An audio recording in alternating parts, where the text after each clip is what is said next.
are a great source of protein, fiber, many nutrients, and vitamins. Hello everyone, welcome to the channel. I'm Evita Cooks and Preps with another delicious and educational project. We enjoy eating garbanzo beans a lot, and just like most beans or berries, the way I like to process my beans, in this case the garbanzos, is by putting them through either a fermentation process or a sprouting process. And today I'm going to show you how to soak and ferment chickpeas. Fermenting garbanzo beans is very easy, just like I do with most of my grains, whether it be beans, rice, even wheat berries. In other words, all seeds. You just need the grain that you're going to be soaking and fermenting, some purified water. In some cases, we use some baking soda and also some salt. Today I'm going to be using both. In the jar I have roughly about a cup of dry garbanzo beans in a quart-sized jar. And to the jar I'm going to be adding about a tablespoon of baking soda along with 1 teaspoon of coarse Redmond Real salt. Both the Redmond Real salt and the baking soda are going to help break down some of that rough skin from the garbanzo. But most importantly, on day one, which is the soaking process of the beans, our target is to remove that outer coating that most grains or seeds have. And that's important, especially for those people that have a hard time processing beans or grains, and people that suffer from celiac disease. Putting the grains through this soaking process is very beneficial, and it helps process the grains a lot easier. In addition to the salt and the baking soda, I'm adding some purified water.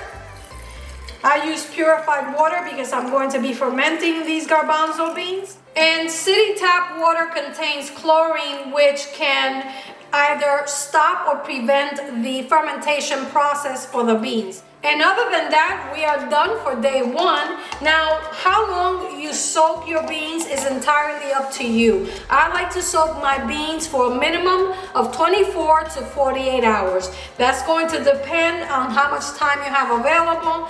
Also on the type of bean that you're soaking. Garbanzo beans for the most part can be a little bit tough, just like red beans. So in this case, I'm going to be soaking them for 48 hours. However, every 24 hours, I will change the water and repeat the process by adding 1 teaspoon of the Redmond Real salt and 1 tablespoon of the baking soda.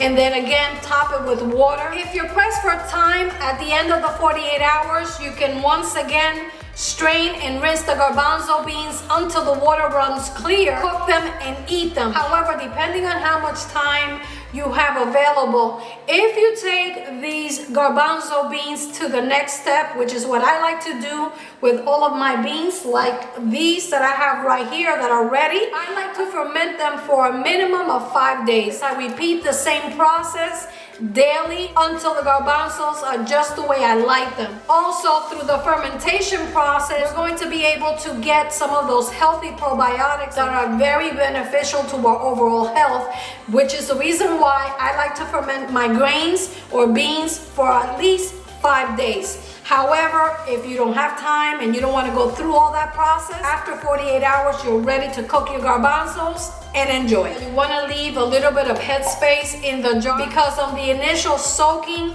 the garbanzo beans are going to start soaking up some of that water and they're going to grow. By the end of the process, you may end up with a jar full of garbanzo beans because they would have absorbed all that water, just like these beans. I started with half a cup of red beans, and check it out, I have about 3 cups of beans that have gone through a fermentation process of 7 days. And today I'm going to process them to cook them and enjoy. If, like me, you have multiple fermentation projects, don't forget to label them and date each one so that you can monitor them. I have multiple fermentation projects going all at once on any given week because we incorporate a lot of fermented foods into our diet. So to me, dating them and label them is crucial so that I don't forget about them. Now, Friday, I plan to cook these garbanzo beans to make a delicious garbanzo and codfish stew. Alright guys, this is what the garbanzo beans look like after about 24 hours. Look at all those bubbles, and it's foaming, which is perfectly okay. The smell right now is a cross between the ocean and maybe just a little bit alcoholic. Garbanzos ferment so quickly that the fermentation begins right off the bat. So just keep that in mind, because if you're not too crazy about all things fermented and you're just experimenting with it, it's important that you monitor it, and that way you can gauge just how far you want to go through the fermentation process. For the most part, anytime I ferment garbanzo, it's either because I'm making hummus, a salad, or in this case I'm going to be using these garbanzos to make a garbanzo and codfish stew.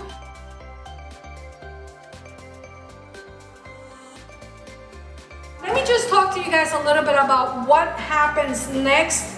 I have a measuring cup, and as preppers, it's always important that we learn how to use everything that we have. And one thing that is very important, at least for me as a prepper, is that nothing goes to waste.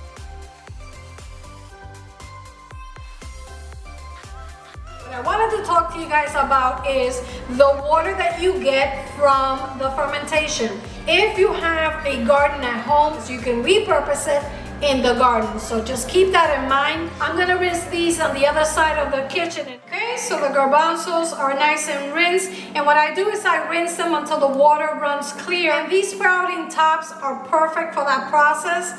So if you can get your hands on some of them, that'd be great. And again, like I said, we're just going to repeat the same process. Add more salt, baking soda, purified water, and allow the garbanzos to ferment for another 24 hours. In about 24 to 48 hours, the garbanzo beans will be ready for cooking. This part of the fermentation process is all about adding flavor and, most importantly, improving their nutritional value. Every time you ferment, whether it's beans, rice, wheat berries, or any type of grain, that is exactly what you're doing, because as the beans go through the fermentation process, you're building on those probiotics that are extremely helpful for our overall health. It also helps us digest these grains or these beans a lot easier.